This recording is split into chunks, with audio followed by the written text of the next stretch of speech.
የዘወትር አክብሮታዊ ሰላምታችን በያላችሁበት ድረስ ወደ ሸገር ታይምስ ቤተሰቦች እንደምን አላችሁ? ዕለታዊ መረጃ ቅኝታችን ነው ተጀመረ። አበይት ጉዳዮችን አስቀድመን እናስታውቃችሁ። የብልጽግና ፓርቲ ሁለቱ ፕሬዝዳንቶች ጠቅላይ ሚኒስትር አብይና ምክትላቸው አቶ ተመስገን ጥሩነህ የዘንድሮ ምርጫ በተወዳደሩበት የምርጫ ጣቢያ ማሸነፋቸው ይፋ ሆኗል። ብልጽግና ፓርቲ የዘንድሮን ምርጫ የሚያሸንፍ ከሆነ በቀጣዮቹ 5 ዓመታት ጠቅላይ ሚኒስትርና ምክትል ሆነው ሊቀጥሉ የሚችሉት ዶክተር አብይ አህመድና አቶ ተመስገን ጥሩነህ ሊሆኑ እንደሚችሉ ግምቶች እየወጡ ይገኛሉ።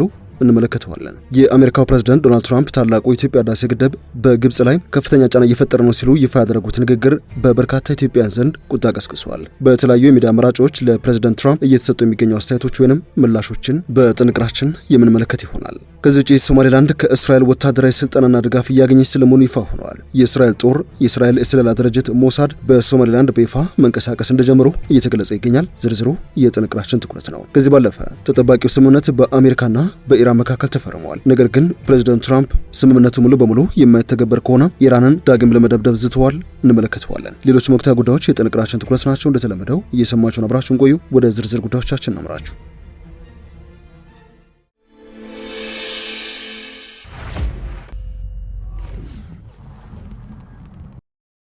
የ75 ክልሎችን ውጤት ይፋ ያደረገው የኢትዮጵያ ብሔራዊ ምርጫ ቦርድ የብልጽግና ፓርቲ ፕሬዝዳንትና ምክትሉ የሀገሪቱ ጠቅላይ ሚኒስትርና ምክትላቸው በተወዳደሩበት የምርጫ ጣቢያ ማሸነፋቸውን ይፋ አድርገዋል። ቦርዱ በትናንትናው ዕለት ይፋ ባደረገው መረጃ መሰረት የብልጽግና ፓርቲ ፕሬዝዳንት የሆኑትና በጎማ 2 የተወዳደሩት የወቅቱ ጠቅላይ ሚኒስትር አብይ አህመድ ውጤት ይገኝበታል። ጠቅላይ ሚኒስትር አብይ አህመድ በምርጫ ክልሉ ድምጽ ለመስጠት ከተመዘገቡ 108725 መካከል የ106028 ዜጎችን ድምጽ በማግኘት ለህዝብ ተወካዮች ምክር ቤት ፓርቲያቸውን ወክለው መቀመጫ አግኝተዋል። የብልጽግና ፓርቲ ፕሬዝዳንትና የወቅቱ ጠቅላይ ሚኒስትር አብይ አህመድ በተወዳደሩበት የጎማ 2 ምርጫ ክልል 100% የምራጮችን ድምጽ ያገኛሉ ተብሎ ቢጠበቅም 2697 ሰዎች ለጠቅላይ ሚኒስትሩ ድምጽ አለመስጠታቸውን የኢትዮጵያ ብሔራዊ ምርጫ ቦርድ ይፋ ካደረገው መግለጫ ለማወቅ ተችሏል። በሌላ በኩል በባህር ዳር ከተማ ምርጫ ክልል ብልጽግና ፓርቲን ወክለው የተወዳደሩት የወቅቱ ምክትል ጠቅላይ ሚኒስትር ተመስገን ጥሩነህ ድንቁ ከተመዘገቡት 183350 መራጮች ውስጥ የ168787 ድምጽ በማግኘት የህዝብ ተወካዮች ምክር ቤት መቀመጫን አግኝተዋል። ቦርዱ በትናንትናው ዕለት ለተጋባዥ እንግዶች ባስተላለፈው ጥሪ ላይ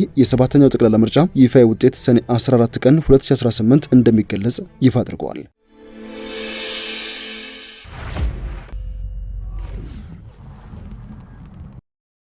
የአማራ ክልል ከዚህ ቀደም ሲካሄዱ በነበሩ ጦርነቶች ተዘግተው የነበረው ወሳኝ የንግድ መስመሮች እየተከፈቱ ነው ብለዋል። የክልሉ ሰላምና ጸጥታ ቢሮ ኃላፊ ዶክተር እሸቱ የሱፍ ለክልሉ መገናኛ ብዙሃን በሰጡት ቃለ ምልልስ ባለፉት ጊዜያት በአማራ ክልል ተከስቶ የነበረው የጸጥታ ችግር በሰዎች የዕለት ተዕለት ህይወት ላይ ጥሎት የነበረው ጠባሳ ቀላል አልነበረም ባይ ናቸው። ይህ ደግሞ ህዝቡ ለከፋ ማህበራዊ፣ ኢኮኖሚያዊና ስነ ልቦናዊ ቀውስ ተጋልጦ መቆየቱን የቢሮ ኃላፊ አስታውቀዋል። ዶክተር እሸቱ የሱፍ አክለውም የአስከፊ ወቅት አልፎ አሁን ላይ በህዝቡና በጸጥታ መዋቅሩ የተቀናጀ ጥረት የክልሉ ሰላም ወደ ቀደመ ጤናማ እንቅስቃሴው እየተመለሰ ነው ሲሉ ተደምጠዋል። ዛሬ በክልሉ ለሚታየው አንጻራዊ መረጋጋት ዋነኛው ባለቤትም ራሱ ህዝቡ እንደሆነ ኃላፊው አስታውቀዋል። ህዝቡ ሰላም ለማስፈን ከጸጥታ መዋቅሩ ጎን በመቆም አመርቂ ተግባራት እያከናወነ ይገኛል ያሉ ሲሆን በተለይ የሚያጠራጥሩ የጸጥታ ስጋቶችን በንቃት በመጠቆም የከተማ ሰላምን አስተማማኝ እያደረገ ይገኛል ባይ ናቸው። የትጥቅ ትግልን መፍትሄ አድርገው ወደ ጫካ የገቡ ታጣቂዎችን በመንከርና በመገሰጽ በርካቶች የሰላም አማራጭን ተቀብለው ወደ ቀያቸውና ወደ መደበኛ ህይወታቸው እንዲመለሱ ተደርጓል ብለዋል። ህዝቡ የጽንፈኝነት ተግባር ሲሉ የገለጹት እንቅስቃሴ በሰልፍ ወጥቶ በይፋ ከመቃወም ባለፈ ለጸጥታ መዋቅሩ አስፈላጊውን ድጋፍና እገዛ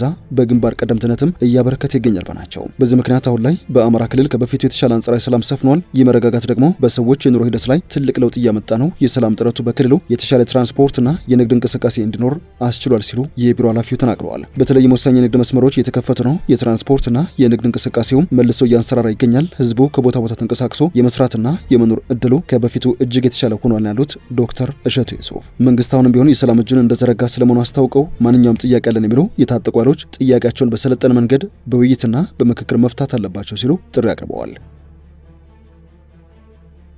ጥንቅራችን እንደቀጠለ ይገኛል። ወደ ሌሎች ወቅታዊ ጉዳዮቻችን እናምራቸው። የአሜሪካው ፕሬዝዳንት ዶናልድ ትራምፕ የኢትዮጵያ ታላቁ ህዳሴ ግድብ በግብጽ ላይ መጠነ ሰፊ ተጽዕኖ እየፈጠረ ነው ሲሉ ይፋ ያደርጉት ንግግር በበርካታ ኢትዮጵያውያን ዘንድ ተቃውሞ አስነስቷል። በርካታ ኢትዮጵያውያን በተለያዩ ሚዲያ አማራጮች የፕሬዝዳንት ትራምፕና የግብጽ አቻቸውን ንግግር እየተቃወሙ ይገኛሉ። ትራምፕ አሜሪካ በዚሁ ለረጅም ጊዜ በዘለቀው ውዝግብ ላይ በድጋሚ አደራዳሪ ሆና ለመቅረብ ፈቃደኛ ስለመሆኗ በገለጹበት ወቅት ግድቡ ለግብጽ ግዙፍ ችግሮችን እየፈጠረ ነው በማለትም ለካይሮ ወገኝተኝነታቸውን በግልጽ ያሳዩበት አጋጣሚ ነበረ። ትራምፕ ለፕሬዝዳንት አልሲሲ በቀጥታ ባደረጉት ንግግር በዚያች ትንሽ የግድብ ፕሮጀክት ዙሪያ ስንረዳችሁ ነበረ፣ በኢትዮጵያ በኩል እጅግ ኢፍትሐዊ በሆነ መንገድ እንደተያዛችሁ እንደተስተናገዳችሁ ይሰማኛል ማለታቸው ተዘግበዋል። ይሁን እንጂ ኢትዮጵያ ለሀገሪቱ ያለ አቅርቦትና ለኢኮኖሚ እድገት ወሳኝ መሰረት አድርጋ የምትመለከተው ታላቁ የኢትዮጵያ ህዳሴ ግድብ ብቸኛ የንጹህ ውሃ ምንጭና ብሔራዊ ደህንነትን አደጋ ላይ ይጥላል በሚል የምትሰጋበት የአባይ ወንዝ ዋነኛ ተፋሰስ ላይ የተገነባ ግዙፍ የሃይድሮ ፓወር ፕሮጀክት ነው። ትራምፕ ቀደም ሲልም ይህ ሁኔታ አደገኛ መሆኑን በመግለጽ የሁለቱን ሀገራት መሪዎች ለማስማማትና ታሪካዊ የተባለለትን የግብጽ የውሃ መብት የሚያስጠብቅ ስምምነት ላይ ለመድረስ ፍላጎት እንዳላቸው ሲገልጹ መቆየታቸው አይዘነጋም። የፖለቲካ ተንታኞች እንደሚሉት ከሆነ በትራምፕ የመጀመሪያ ስልጣን ዘመን በህዳሴ ግድብ ዙሪያ ስምምነት ለመድረስ የተደረጉ ጥረቶች መቋረጣቸውን ተከትሎ አሁን በድጋሚ የተሰነዘሩት እነዚህ አስተያየቶች የቀድሞውን ወገንተኝነት የሚያንጸባርቁ ናቸው ሲሉ እየገለጹ ይገኛሉ። ይህ የአባይ ውሃና የታላቁ የኢትዮጵያ ህዳሴ ግድብ ውዝግብ በአፍሪካ ቀንድና በናይል ተፋሰስ ሀገራት መካከል ለቀጠናዊ መረጋጋት፣ ለምግብ ዋስትናና ለኢኮኖሚ እድገት ከፍተኛ እንድምታ ያለው እጅግ ወሳኝ የሆነ የጂኦፖለቲካ ጉዳይ ስለመሆኑ የሚታወቅ ነው። ፕሬዚደንት ትራምፕ ግድቡን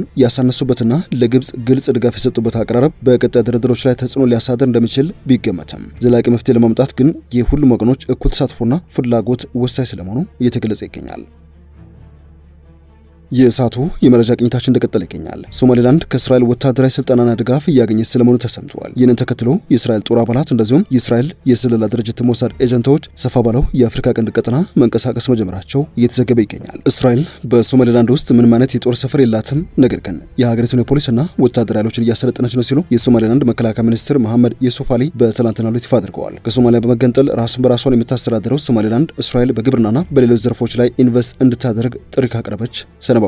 እስራኤል ለሶማሌላንድ የሀገርነት እውቅና የሰጠች የመጀመሪያው ሀገር መሆኗን ተከትሎ የሶማሌላንድ ፕሬዝዳንት አብዱራህማን መሐመድ አብዱላሂ ለመጀመሪያ ጊዜ በዚህ ሳምንት ወደ ቴል አቪቭ ይፋ ጉብኝት አድርገዋል። የመከላከያ ሚኒስትሩ መሐመድ የሱፍ አሊ ከልዑካን ቡድኑ ጋራም አብረው ወደ እስራኤል ተጉዘዋል። ሶማሊያ እስራኤል ለሶማሌላንድ የሰጠችውን እውቅና ውድቅ ያደረገ ሲሆን ድርጊቱን በሉዓላዊነቱ ላይ ሆን ተብሎ የተፈጸመ ጥቃት ስትል ፈርጀዋለች። ሶማሊያ ጋርዲያን የተባለው የዜና ምንጭ ባለፈው እሁድ ባወጣው ዘገባ እስራኤል በሶማሌላንድ ውስጥ የስለላ ጣቢያ መክፈቷንና የእስራኤል ላይ ጦር ሰፈር ሊቋቋም በሚችልበት ሁኔታ ላይ ውይይቶች መደረጋቸውን ዘግቧል ነበር። የእስራኤል ውጭ ጉዳይ ሚኒስቴር በቴል አቪቭ ባዘጋጀው የንግድ ፎረም ጎን ለጎን ለሮይተርስ የዜና ወኪል ማብራሪያ የሰጡት የሱፍ አሊ እስራኤል በግዛት ውስጥ የጦር ሰፈር ለማቋቋም ድርድር እያደረገች ነው ተብሎ የተሰራጨውን ዘገባ እውነት አለመሆኑን አስተባብለዋል። ሚኒስትሩ በሶማሌላንድ ውስጥ ምንም አይነት የእስራኤል ወታደርም ሆነ ወታደራዊ ጦር ሰፈር የለም ያሉ ሲሆን ሆኖም እስራኤል ሶማሌላንድን እየረዳች ትገኛለች፣ የተወሰነ የፖሊስና የጦር ኃይሎቻችንን ለማሰልጠንም ድጋፍ እያደረገች ይገኛል ሲሉ ይፋ አድርገዋል።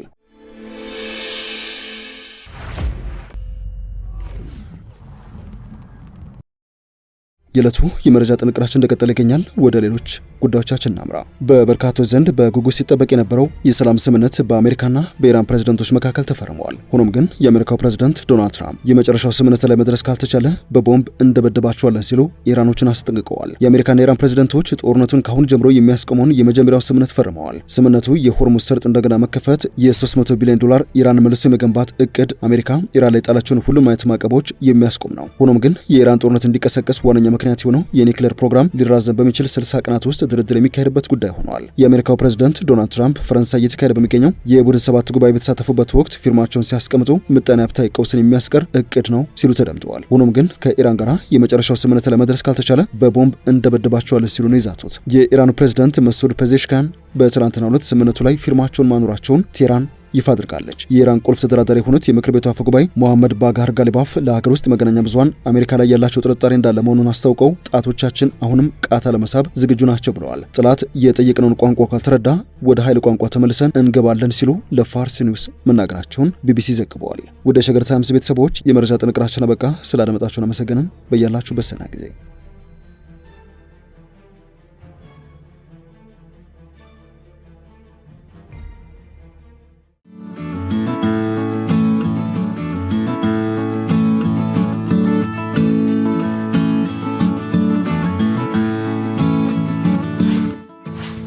ሸገር ታይምስ ሚዲያን ሰብስክራይብ በማድረግና ደወሉን በመጫን ይከተሉን።